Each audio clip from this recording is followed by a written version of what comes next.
Hi, I'm Omar Moore for the Popcorn Reel and for Roger Ebert, one of his far-flung correspondents.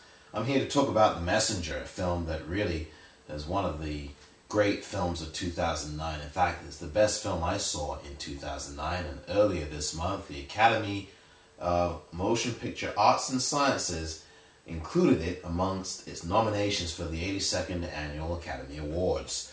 The Messenger is directed by a first-time director, Oren Moverman, and he really paints a tremendously mature portrait of men and women who are caught up in the ramifications of war and its aftermath. The film is not about war, however. The film is definitely more about emotion and protocol and how those two things intersect, not just between people in the military, but also between the families of those who lose loved ones. The Messenger is very direct and straightforward and does not manipulate its audience. It resists sentimenting and sentimentalizing, and resists trying to tell you how to feel about something.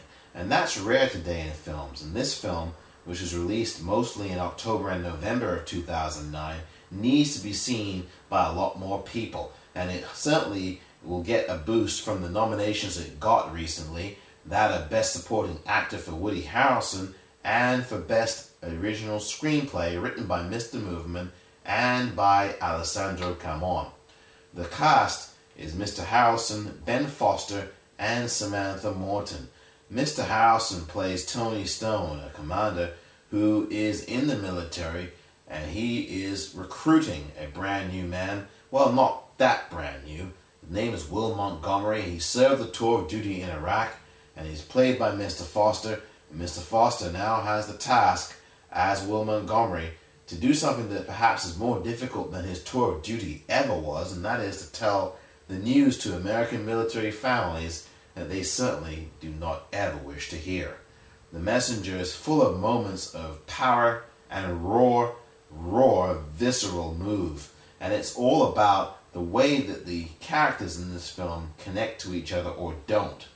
And it's really done with great acting now. There's some very special performances here, not only from Mr. Foster or from Mr. Harrelson, but also Samantha Morton. Very, very key performance here.